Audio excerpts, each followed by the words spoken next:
Welcome everyone to Screams After Midnight. I am Peter, and joining me as always is Tim. Dose. I was trying to think of another way to say two. Well, that's a hint of what we're doing today. Usually we talk about a horror movie, but today we're instead doing a top 10. We have sat down, we have deliberated, we have decided, and we have come up with the official Screams After Midnight top 10 number twos, meaning sequels, but specifically the second movies in series or franchises. And we're going to count them down for you today. And as a bonus, if you're a patron, you can go check out the video we made, which was us debating what that list should be, and sort of you'll get some more honorable mentions and things like that from there. All patrons will have access to that soon after this goes out publicly. But this is going to be... Dare I say that bonus video may be more entertaining than this one. Don't say that, Tim. At least not until the end of the show. You want them to stick around.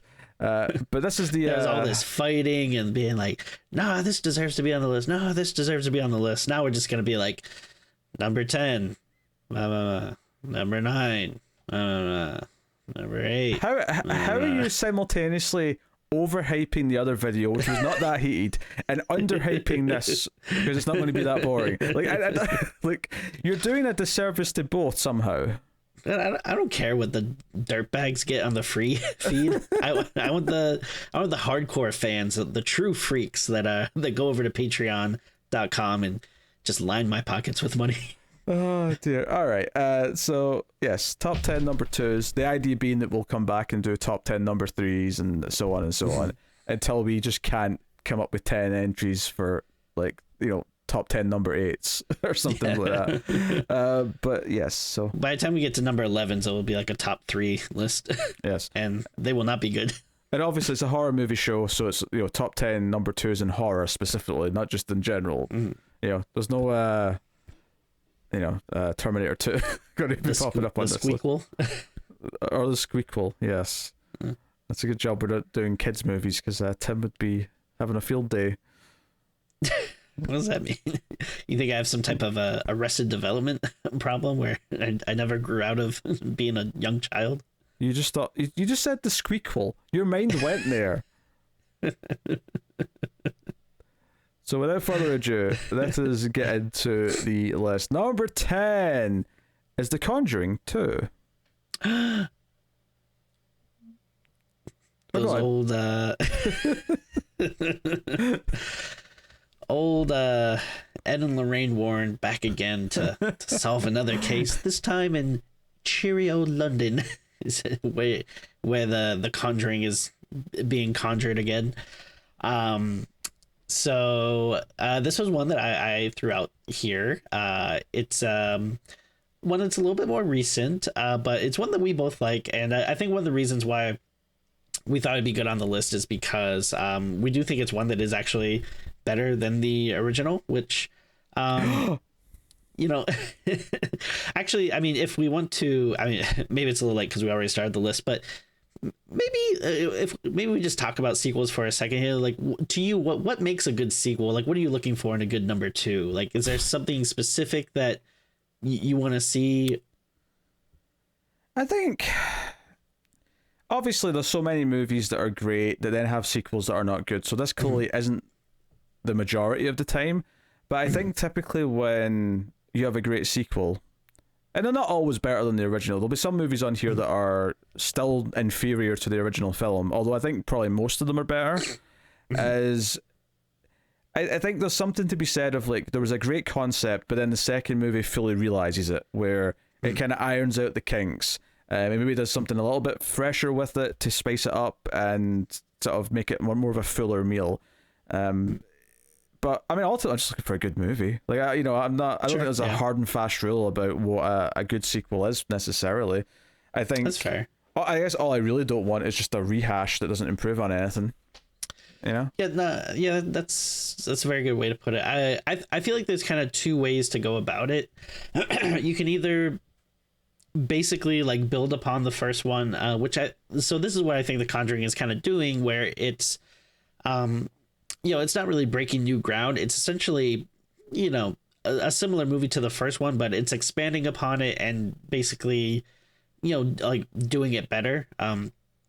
Which I think is kind of what you're getting at a little bit there. So I think that's one way to approach a sequel is basically like, yeah, let's ramp things up. Like let's do what we couldn't do in the first one. Let's expand a bit, and make it like bigger and better. I think the other way to go about it, which I think we'll see, in some of the movies on the list here, is you can kind of like flip the first one on its head and try to find like a fun, interesting way to subvert it. That's usually another good thing for a sequel is a good kind of that's just the example come to mind because I just recorded. So there's a new show coming called The Collector's Cut that I'm doing with David, and we're working through franchises, and we just did the second episode. So we've done the first and second Dirty Harry movie, and there's an interesting subversion in the second movie. Now, the second movie is not amazing, but there is a really cool subversive idea in it, which we talked about a lot. And I think that's something that you can do is like you introduce an element that challenges whatever the main character was in the first one. So let's say, I'll just try to have a hypothetical here. Let's say you have a character who saves the day because they're a genius and they can solve puzzles, right?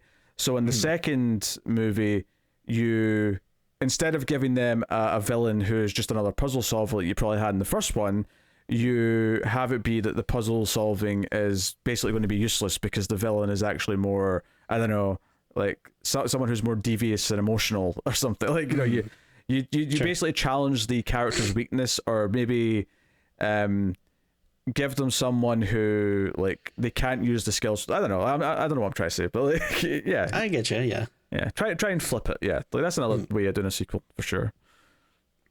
So back to The Conjuring 2. Again, I think this is like a good example of taking what was good about the first one, which you have James Wan, who's a very talented director, and you have Vera Farmiga and Patrick Wilson, who are very good enigmatic actors, and you kind of just you're bringing that back, and it has like similar senses of like scares and stuff, but again I just think this one, it just kind of takes everything and does it just a little better. I like some of like the creatures and the scares and this a bit more. I like the family dynamic. I thought was good. I like the setting and everything. So just all around just a really just good well-crafted movie and good example of a sequel. I think for me, because I like the first Conjuring, but I didn't like it as much as say Insidious, which at the time was easy to compare it to because it was they were both James Wan movies. Yeah. And I think the reason why I didn't like Conjuring as much, even though it's very good, is because it's just a bit more straightforward and just like a typical like possession haunted house movie. Yeah. Whereas I think the second movie made me care more about the Warrens as characters. It had kind of more of a fun spirit to it because it was like, oh, we've got like 3 different things we're going to do in this movie, and they all kind of fit well enough together. And naturally, like they've led to like spin-offs. One of them became the Nun. They did threaten us with the Crooked Man at one point. I don't think it actually went. I think it's fell through now. I don't think it's happening. But I would assume so. But yeah, you never know. Yeah. But I think in the movie on its own, these were just like fun like elements of our overall picture. And there's good moments. Everyone remembers the sitting in the chair, try to talk to the spirit, things. But it's got a lot of heart, which I really appreciate. And I came out of it going, you know what? I had more fun with that than the first movie. Which is the flip, because I enjoy Insidious 2 well enough for what it is, but like I don't think it's close to the first movie. So that's cool. Which is why Insidious 2, I suppose I'm spoiling, is not on this list. Number 9, Phantasm 2. Woo. The balls are back in town. Hell yeah, baby. So this is essentially, I always think of this as Phantasm 2 being the Aliens to Alien. I've said this before. Yeah. Yeah, and so it's a super fun sequel. It's more action packed. This is where Reggie kind of really becomes like the star of the series. Surprisingly, pretty badass. But this is a super fun second entry. I like some like the new lore and stuff that it adds, and just like a lot of cool badass moments in it. There's something to like this like middle-aged schlub like hunting down this evil figure, going from town to town, and making a quadruple barrel shotgun, and all the other crazy stuff that comes with it. I also love how it's got like a jazzed up version of the main theme, because the original's got this really iconic main theme. This has like the epic action version of it, and I kind of dig that. So no, I've always loved Phantasm 2. I mean, don't be wrong, I don't think it's better than the first one. I think the first one's a film that I've really come to appreciate more. Yeah. As I've gotten older, it's so creepy. But this has got its own spin on it, and I really like that it doesn't just try to recreate the exact same thing again. It does a new take on it, and I think it benefits it a lot. I think after this one, you start getting diminishing returns, because 3 is still a lot of fun, but 3 does feel like more of Phantasm 2 in a lot of ways. That's Phantasm 2, very good. Number 8, Sleepaway Camp 2. Ooh, baby. Yeah, I mean, obviously the first one's notorious for its ending, right? Everyone loves to talk about the end of the Sleepaway Camp 1. Sleepaway Camp 2 is a horror satire. Long before there was a Scream or a Cabin in the Woods, you had Sleepaway Camp 2, where we have the camp counselor. I won't say the name of the character because it kind of spoils the end of the first movie. I'll just say that the camp counselor is like a goody two shoes who kills the campers, the teenagers, for doing things that they disapprove of. So it's like, so it's literally, you two snuck away and had sex, you will die. Things like that, throughout the film, and it's a lot of fun. It's the cheeriest killer you'll ever see in a movie. Always has a smile on their face. It's fun stuff. Yeah, it's very over the top, and we're kind of talking about this when we were making up the list, but like we both like the first one, but that isn't a very this is so cheesy and crazy kind of bonkers movie you have to see to believe. But this one, what's funny about that is they take that first movie, which is just one of those like so bad it's good kind of things, but from there actually make a sequel that's like a legitimately good slasher movie. Like, the kills in this are really good, and like you're saying, like there's a little bit of a meta commentary kind of satire to it before a lot of other movies that were doing, which is nice. It definitely veers heavily into comedy. It's a very funny slasher movie, intentionally so, for sure. And then like we were talking about it before too, with the the cover of it that has like like Freddy's glove and Jason's hockey mask on it, like basically being like, hey, this is a new killer in town, like get out of here, all you old mascots, like we got a new horror queen. Yeah, and this is 1987 as well, so it's not I thought, or maybe 88, but it's like it's pretty, we're still in the 80s. It's just, we're not quite out of the boom, I suppose. Well, maybe we kind of are. Maybe it's starting to wind down at this point, but it's just kind of fun. It's a really fun time. I think it's really memorable, and it's one of those things where I don't think the franchise gets talked about nearly as much as anything else does. So it's nice to kind of represent it and be like, hey, like people should check this out for numerous reasons. But the second one really is the star of the show, I think. And I feel like a lot of people see the first one and just assume the sequels suck and don't bother watching them. And I'm like, no, 2 is better than 1. It's not as iconic because it doesn't have the big ending, but it's a more entertaining movie, easily. Yeah. It's legitimately worth checking out, yeah. Yeah, 3 not so much. 3's a bit more rocky. But I think like 3 is fun, but again, that's in the more cheesy, kind of dumb way. But yeah, definitely not as good as 2. Yeah. So cool. Number 7, Friday the 13th, Part 2. I love this one. Part 2 is like Part 2 is better than the first movie in just about every single way. Friday might be controversial to say, but I think the first one is not that great. I think the first one is very watchable, but it's like it's pretty low on the list, honestly, of the franchise. And part of that's because it's not Jason yet, obviously. But even though that, like, this might be the best horror movie in the franchise, because part 2, I think Jason with a sack over his head is actually creepier. Obviously, I love Hockey Mask Jason, and it's the Jason that I typically want in my movie. But potato sack Jason, like, he is, he runs after. There's actually some great shots of him chasing after, like, the final girl towards the end and stuff. It still feels like it's treating it like it's meant to be scary, as opposed to just, we're all excited to see Jason. So there's kind of just a really nice balance in it. The kills are generally better than the first movie. I think the final girl's a lot more likable than the first movie as well. It's got a lot going for it. It really does. And I think it's one of the best movies in the franchise. Maybe not the best, but it definitely, it's easily in that top, certainly the top 4 of the franchise, maybe top 3. It's, sure. It's a great time. Yeah.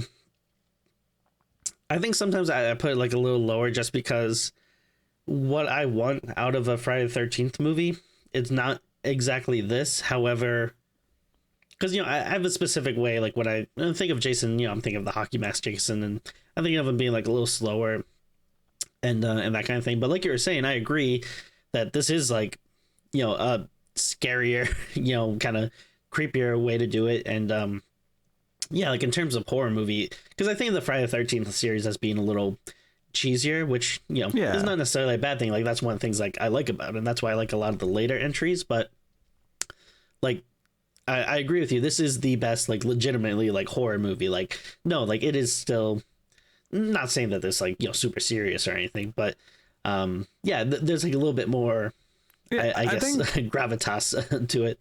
Yeah, I would say that the final girl chase, and by that I mean like the last like 15 minutes of the movie, is probably the best of any of the movies. Like, the chase, she's hiding in the car at one point and he's trying to get in. The way he's running silently after her, behind her. I don't know, there's like so many little good bits to it that I just think it sticks out versus a lot of the other like final chases in the series. Yeah, I definitely agree with that. Cool. All right, number 6, Bride of Frankenstein. Ooh, yeah, we're going going pretty old school with this one. This was one I was really happy made the list. I actually watched Frankenstein and the Bride of Frankenstein pretty recently. Back in September, I had tickets to go see the documentary based on Mike Mignola, who obviously is a creator of Hellboy. They just put out a documentary about his work in creating Hellboy, and they were doing like a premiere in downtown LA, and it was a big thing because they were going to do a double feature and show Bride of Frankenstein, Bride of Frankenstein, and this movie. Apologies, by the way, I have a little bit of a cough, so sorry if people might hear me coughing a bit. But I was super psyched, and then unfortunately they had to delay it because some of the people that were going to be there got COVID, so they moved it to October. And since they had to move it to October, they didn't have like the licensing to play Bride of Frankenstein, so they just had to play the first Frankenstein movie, which is still good. I think that's a great movie, but not as good as Bride of Frankenstein. I love Bride of Frankenstein. It's like I think it's very weird, which is like surprising for that time period. Like, like there's like this bizarre scene where, there's like this, I don't know, like necromancy guy who like created like these little tiny people in jars or whatever. And you're like, or maybe it's like an alchemist guy or whatever, but it's like, it's so strange. And it's like, what is this doing in this movie? But that's kind of what I love about it, is that it's like doing these kind of like big, weird, crazy things. And again, they do something where I feel like, not as many of these other movies at the time were doing. And one of the things that I think makes Frankenstein really stand out is that they're kind of making him, a bit of a more sympathetic character. Like in this one, he's on the run and, kind of befriends like a blind man who teaches him how to, like do all these things like smoke. And then, of course, he's a monster, so tragedy ensues. So it's like it's, I don't know, deeply tragic. And then, introducing the bride, which is just like a great, monster design. And she's in the movie very briefly, like it's only like the last couple of minutes, and then it has this like really sad ending. Like when she comes, like she just, comes to life. I guess I don't want to ruin anything if you haven't seen it, but I I maybe I probably spoiled some stuff already, but whatever. I mean, it's only like a 70-minute movie. Just go and watch it. You can probably watch it for free on YouTube. But no, I think this is a great film, and it's like just shot beautifully, and it's weird. Frankenstein is iconic. The Bride is iconic. Yeah, this is great. What are you doing? It's an awesome movie. Come on. Yeah, you fought for this, and I have nothing against it. I just haven't seen it in a long ass time. It's been like 15 years since I watched it, and I've only seen it the once. I remember liking it, but it's just been a long time. So I'll let you sing its praises, and we can move on. Every monster should get a bride. Bride of Godzilla. I'd watch it. Bride of Dahmer. Well, I mean, let's not go with like real people. Okay. Like, let's maybe like stick to like your I only Brahms said that or... because his Netflix show was called Monster, which is Oh god. That's why my mind went there. Sure, Bride of Brahms. Bride of Michael Myers. Bride of the Shape, surely. That's what you call it. Oh, fair. Yeah. Yeah. Actually, knowing movie studios, it would be Bride of Halloween, because that makes no goddamn sense. But they'd be worried that no one would get what it was. Oh, dear. Anyway, number 5 is Final Destination 2, which we reviewed not too long ago. We worked through the franchise because we were expecting a new entry this year. And then, of course, they said, we've just hired a director, so we'll see number 6 next year. Thank you very much. But number 2, I think, is head and shoulders above the rest of the franchise. It is 100% agree. It has got the best, most entertaining characters of the whole series. It has the best big like accident at the start on the highway, like all the car stuff, the log truck, all that shenanigans. And then it's just got the most memorable, fun mousetrap kills for the rest of the film. It's the scene in the kitchen, the scene. Multiple scenes in a car later on. There's a lot of wacky stuff. The scene at the dentist office. There's just so many memorable kills in the movie, and it's lots of fun, mostly practical effects. There's some CG, obviously, but they do stunts. There's dummies like in cars as their cars are flipping around. By the time you get to like the later movies, well, there's some fun to be had. Like there's a lot more reliance on CG. So 2 is just this perfect concoction, I would say, of like all these elements coming together. It's like the first one, it's not a bad movie, but it's not great.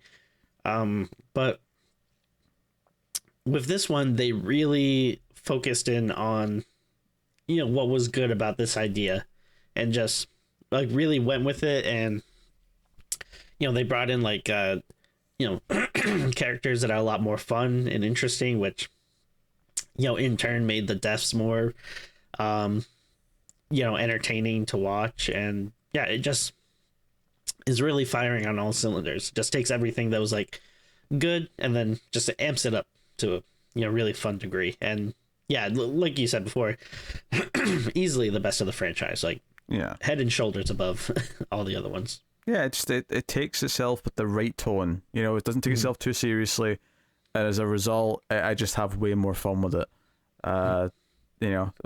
We always kind of wanted it to be kind of cartoony in the way that it just kind of treats the characters, and I think that's the way to go. Absolutely is. And then, of course, and the third one goes back to everything being moody and depressing because they're scared to death. And it's like, oh no, this is not what I want from this. Stop looking for the signs. I hate the signs. Yeah. The worst part. All right. Number 4 is Psycho 2. Oh yeah, I was really glad that we both had this on our list. I absolutely adore this movie. So this is one that I think is really interesting because it is subverting the first movie and doing something that I honestly, I don't know if I can think of another example where, like, you know, a horror sequel did this, but you have something where, you know, you have this iconic villain from the first movie, and it's actually like trying to rehabilitate him. Like, he, you know, he's out of you know, the insane asylum. He's trying to live a normal life, but he's constantly you know, like, being looked at, and, you know, the townspeople are like being afraid that he's going to revert to his old ways. So there's a really interesting dynamic in this movie where you have the villain that you never really thought that you would be rooting for, but he's kind of like, you know, the good guy now. And it's like this town and this people, and like in a weird meta way, almost like this movie that is trying to pull him back in and be like, no, you are the villain, you kill people. And you know, he even says at one point, like, no, I don't do that anymore. But I think it's just such an interesting take, you know, for the series to go in. And yeah, obviously you have Anthony Perkins back, who, you know, does a great job. And, you know, it's just a, you know, it's not like a schlocky, like, you know, cheap, you know, sequel that they made. It's like actually like a legitimately good movie and very interesting. Yeah, it's very unique. I think it's the first thing I'd say about it. It just has such a unique premise that it tries to use the time gap between Psycho 1 and 2. Obviously, Psycho's still the better movie because Psycho's like a masterpiece. But Psycho 2 is a fascinating sequel that doesn't just take the easy route. It'd have been so easy to just have some people come to stay at the motel, murders start happening. Yep. Instead, it's no, we're going to follow Norman Bates as the protagonist. It's going to be him trying to, like, you know, be a working man, try to be in the straight and narrow. But then when some bodies turn up, it's like, did he do it? Or is the town being prejudiced? And it's kind of tackling some tough subjects for the time period. I can't think of many movies at this time that's trying to sympathize with the person who's rehabilitating from having a mental problem. It's it's fascinating. Like, it's so unique, and it's a pretty well shot movie. It looks quite slick. It feels like they're really trying to do something interesting as a follow up to Psycho. Obviously, Psycho didn't need a follow up because you know it's this 10 out of 10, you know, birth of modern horror kind of film, but ultimately, because of the slasher boom, this movie exists. But they didn't just copy what the slashers were doing. Like, sure, Universal greenlit it because they're like, hey, these Friday the 13th and Nightmare on Elm Street are all making a lot of money. We need, you know, what do we own? Oh, we own Psycho. Perfect. Let's do Psycho 2. I feel like the actual director, who went on to do another movie I really like called Road Games, starring Stacy Keach and Jamie Lee Curtis. Oh, I haven't seen that, but I want to. I really like that. That's kind of like Rear Window meets Jewel. Would be how I'd describe that. Interesting. Okay. So I would recommend that. But like, I really like two of his films, and Psycho 2 is one of them. So nice. Yeah, Psycho 2 is like shockingly interesting and impressive. It's way better than I think anyone who sits down to watch it expects a sequel to Psycho to be. But I would give it a fair try. And I feel like it's one that really hasn't gotten like a ton of love. Like, yeah, I feel like horror people know about it, but, you know, it's not. I mean, I think that, you know, some people don't even realize that like Psycho had a sequel. You know, but yeah, it's definitely worth checking out. Yeah, cool. Number 3, Child's Play 2.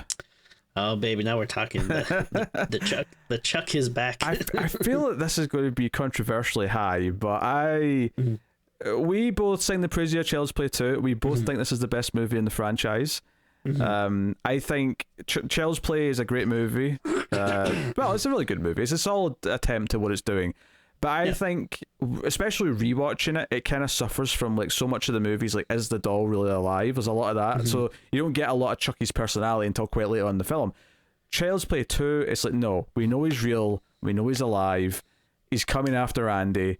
You know, it has a fascinating like setup where, you know, Andy, the character of the kid from the first movie, is now like a foster kid. He's moved in with his family. The dad's played by Garrett Graham, who's like a sort of like, not a B-movie actor, but he's kind of like a character actor that I like quite a bit. And then you've got, I think is the mum Dee Wallace, I want to say? No, the mum's Jenny Agutter. I knew it was someone from that era. I also like her a lot. So you've got this great like pair of cast as the parents, and but Chucky's like on this rampage trying to get to Andy, and there's a big finale at the toy factory where they make all the Chucky dolls. So there's a great kind of big set piece sort of like conclusion to it. It's just very different again because this time like Andy's not like slowly realizing that he's real. He knows he's real, so as soon as he starts like seeing things, he's like, shit, I need to try and like outthink him. I think this like takes everything that the character learned from the first movie and like, okay, so how does he handle it now that he knows it's real, but he also knows that no one's going to believe him. You know? And he's got the badass big sister character who might help him out eventually and stuff like that. So, there's a lot of like just really feel good horror elements to Child's Play 2. Yeah, no, I mean, this is just, it's, like the first one is it's very competent, but then this one is just, going above and beyond and just having so much fun with the premise. And yeah, like you said, they don't really have to get anything out of the way. Like they don't have to work hard to sell you this idea of a serial killer trapped in a doll's body. It's like, no, we all know what we're in for. Let's just have as much fun with it as we can. And yeah, it's just like really, really fun from start to finish. It's very easy to see why Chucky becomes an iconic horror villain in this, because he's just great and super fun. Tons of great kills, and then like you said, this probably has I'd say easily the best end piece of the entire franchise. And there's just on his way to get to Andy, like I remember there's a scene where he kills a guy in a car. There's a scene where I think he's trying to get where Andy's moved to, so he goes after I think it's the first person he kills. I think it's like the owner of the toy factory or something. But there's a lot of just fun sequences. There's a lot of Chucky's attitude, which they really embrace in the second one because it's okay. We're not pretending that he might not be real. Like they know he's real. Let's just have fun with it. And I think Child's Play 2 is my favorite of the franchise. So and a lot of good the Chucky animatronics looks really great. Yeah, fantastic stuff. Because this is before CG, so it's all practical effects pretty much. Yeah. Outside of maybe a couple of small things, but cool. Number 2, Evil Dead 2.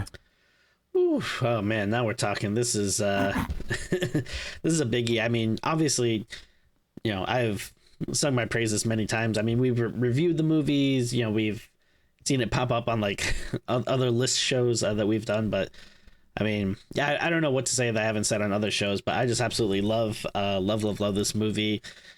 Easily one of my favorite movies of all time. It's it's a little bit of a.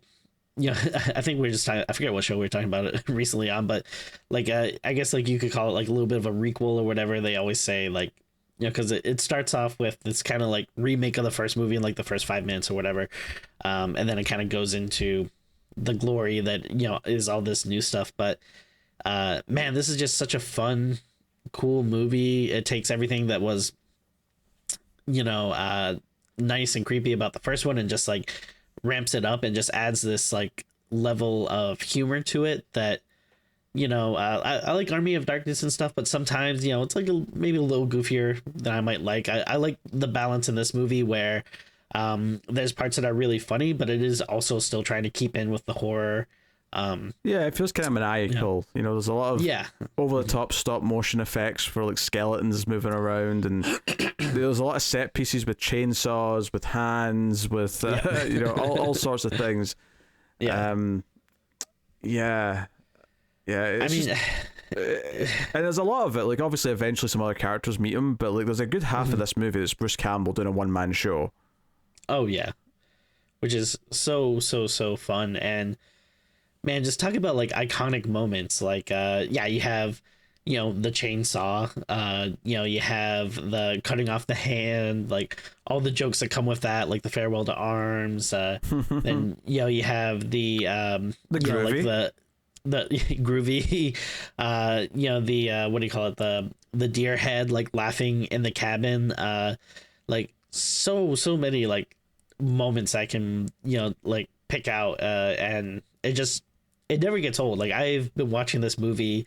It feels like my entire life. When I discovered it in high school, it's a shame that nowadays, you know, you don't have time to like, you know, watch a movie like 7 times in a month or whatever. But like, you know, back when I was in high school and stuff, and like I would just constantly the rewatch perils movies. of fatherhood that Tim's facing. He can't watch Evil Dead 2 7 times every month. It's a shame. It really is. I don't know, but no, like I feel like there was a year in like high school where I probably watched this like once a week, and then, you know, anytime I'd have a friend over that's like, oh, you haven't seen it, like, let's pop it in. But to me, this is like everything I love. Like, it's just, you know, I love comedy, I love horror, I love things that are weird, I love things that are like nasty, and it combines it all into this one movie that's just so like perfect in my mind, and it's all anchored by Bruce Campbell, who is just such like a charming, charismatic actor that man, I love watching him in this, and so I don't know, I don't I love everything about this movie. I can't praise it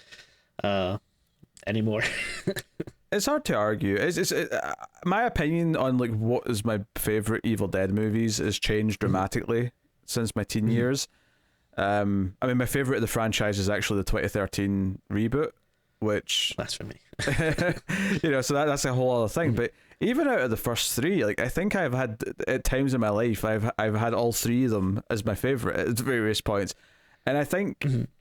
Now I actually say the first one's my favorite because it's just more of a hardcore horror movie that's actually kind of creepy and it's got a good atmosphere. But like, I can't argue with that at all, because I definitely, if you're looking at it in terms of horror movies, then yeah, I agree that is totally the best horror. Or I mean, even if you want to say the remake, that is a terrific horror movie as well. So yeah, no, like this is like something that's like a little different than horror, which is, I guess, you know, one of the reasons why I love it. But I totally get what you mean though. Like there have been times where I've been like, you know, like there'll be times where I'm in like, oh, I'm in Evil Dead mode, so let me watch like a classic, like turn the lights out, like, you know, midnight watching horror movie. And then there are times where it's like, hey, it's a Sunday afternoon, like let's order a pizza and watch a fun adventure movie like Army of Darkness. You know, it's it's good. Yeah, Evil Dead 2 obviously deserves its place on here, and it's very fondly remembered by most people, and it's, well, I've realized that I don't necessarily love Sam Raimi's shtick outside of Evil Dead over the years. It works in Evil Dead 2, and part of that may be because it's Bruce Campbell. Honestly, like that may be part of it. I think also part of it is just because it's all practical effects, whereas when you get to some of the later stuff and there's more CG mixed in, it maybe loses some of its charm a little bit. But Evil Dead 2 stands its test of time. So. Very good. And then number two, if you will, is Dawn of the Dead. Obviously the original 1978 Dawn of the Dead, which is a follow-up. Not the Zack Snyder remake. Which I guess that's interesting, because that one is truly not a sequel, because it's not a sequel to the Night of the Living Dead remake. It's just kind of independently a Dawn of the Dead movie. Whereas this is absolutely a follow-up to Night of the Living Dead, Romero's trilogy. I love Dawn of the Dead. I think it is kind of this perfect, like, epic movie. It's like the epic zombie movie that when I discovered it, it was like, oh, this feels like so dense with what it's doing with the the mall, and it's got all this satire about people being drawn to the, like, this is like what we consider important in life. So the four characters find the mall and say, okay, we can live here forever because it's got everything. And there's an element of practicality to that, but it's also because this is the dream. As you have the mall, you have the mecca of shopping to yourself, and so much of the movie's commentary comes from that.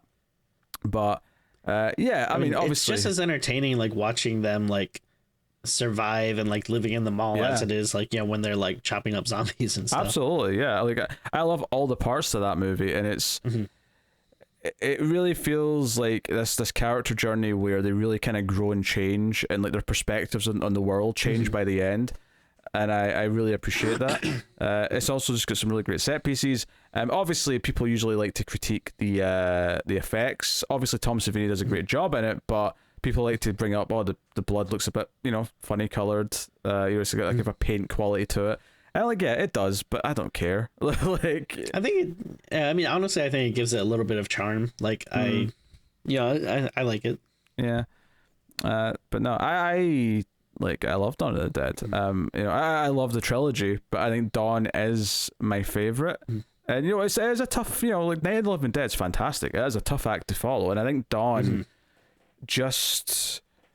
I don't know if it's just because the idea of the shopping mall is just such a fun concept that you combine that with all the actual, because Night of the Living Dead is full of like layers and themes and ideas, and so is Dawn. So if you combine all those elements of the first film with just the even more fun idea of this location, instead of a house, it's an entire shopping mall. It just it's just a fun time. Them clearing out the mall so they can live in it is like some of my favorite stuff in the movie. It's so satisfying to watch. I mean, that's one of the fun things about like zombie movies. Like, even though it kind of sounds boring, but like imagining the practicality of like, okay, where would the safest place be? Like, where would it make the most sense for us to make our stronghold? And once we do that, how do we, like protect ourselves and like, fortify it? Like, stuff that maybe shouldn't be that interesting, that actually is really like interesting in this movie. And I think Romero is just such an interesting filmmaker. He's had plenty of like movies later on that like I'm not crazy about, but he also has some movies that are just like so untouchable. And this trilogy I think is so great. And I mean, similar to what we are kind of saying with like Evil Dead, any one of these movies I could easily see being someone's favorite. Like, I love the originality of the first Night of the Living Dead and how it basically like invents like the zombie genre. And then I love this for like you're saying before, like with a lot of good sequels, how it just really takes like everything in those core concepts and just really expands upon them in like a big fun way. And then also like just what it's saying, like it's a movie that there's so much you can take out of it, and such a a commentary on like consumer capitalism and everything. And then and then Day of the Dead is great as well. It's another movie that has a lot to say. So this whole trilogy is just fantastic. But I'm with you though. I think this one has always been my favorite. There might have been times I maybe gone back and forth between this and Night, but like if I have a choice, like if there's one I want to throw on like on Halloween season, it's usually this one. It really is just so much fun. And that idea of just like having a whole mall to yourself, like it's I feel like we've seen it like replicated so many times, like in other movies and video games. I mean, Dead Rising like had to put a disclaimer that it it's not ripping off Dawn of the Dead at the start, because it clearly is inspired by Dawn of the Dead. Which is fine, like that's totally fine. But it's definitely something that's been taken and used again and again. And a lot of these things happen. I think it's what's notable about some of these movies is that these movies we've talked about is that some of them, despite the fact that they're the second movie in the franchise, they've kind of added to pop culture in their own way. Like Dawn of the Dead absolutely has. Evil Dead 2 definitely has. I would argue Chucky isn't fully Chucky as a character until Child's Play 2. I would say Final Destination 2 capitalized and really kind of hit what the movie is. Bride of Frankenstein's a pretty iconic character in herself. And Friday the 13th Part 2 is the first one with Jason as the killer. So there's a lot of things there to really sink your teeth into. So no one can really say that sequels can't be the more important film, or at least can add to it in such a way that it becomes just as important in pop culture. So so I guess that wraps up. Obviously, out of all these sequel top 10s that we're going to end up doing, I think this is obviously going to be the strongest one overall. I think even with the third movies that we'll do at some point soonish, I think we're going to struggle to have like 10 good movies. I think it's going to get harder the further down the list we go, but we'll see how it goes. As we mentioned at the start, we did record our deliberations in deciding what this top 10 was going to be. That's on Patreon as a bonus segment. If you want to go check that out, you can support us over at patreon.com/MailFuzzTV and get some bonuses for as little as $3 per month, and you get a bonus episode every month. At the $5 tier, you get even more streams, which is a show where me and Tim just talk about all the different random horror movies we've been watching throughout the month, and Tim usually gives me a little horror quiz as well. So check out that and anything else that's on there. And of course, you can support us for a one-time thing as a super thanks on YouTube, or you can support us for free by simply liking, subscribing, ding the bell for notifications, making sure you watch the videos, sharing them out. We're on Twitter at Streams Midnight, And of course, you can do all that stuff. And I will also thank our Patreon producers just before we go. I'll wrap up with that. So thank you to Tyler Hess, Cindy Palacios, David Sharp, Bordeaux, Christopher Moy, David Brown, Al Tradesman, and Alison M. Fordyce. Thank you very much. And to all our patrons. Our favorite number twos. Yes. All our favorite number twos. Very good. That's the show, everyone. Thank you very much. We do have at least one more episode left for October. It'll go public on the day of Halloween itself on Monday, so look forward to that. And patrons still have the bonus episode to get before the month's out as well. So look out for those things. Thank you very much for joining us. When is this episode coming out? This will be out on like Wednesday, I think. Okay, you don't want to promote the live stream you're gonna do? Oh, well, I suppose, yeah, good point. So if you go over to Twitch, twitch.tv/MailFuzzTV, I'll be watching some horror movies with the audience. We'll sync up the movies. I know we're definitely doing It Follows as one of the 4 or 5 movies that we'll be watching, but that is on Saturday on Twitch. I have to see what my plans are, but maybe I'll I don't know if I'll be watching any movies, but I'll try to stop in and at least say hello to everyone. Yeah, Tim could stop in. That's fun. But yeah, so there you go. That's the plan. Hopefully you have a nice Halloween weekend. Halloween's on Monday, so you may be celebrating over the weekend. But there you go. Yeah, hit me up. Let me know how it went. If you watch any good movies, I'm always interested to see how everyone else is celebrating.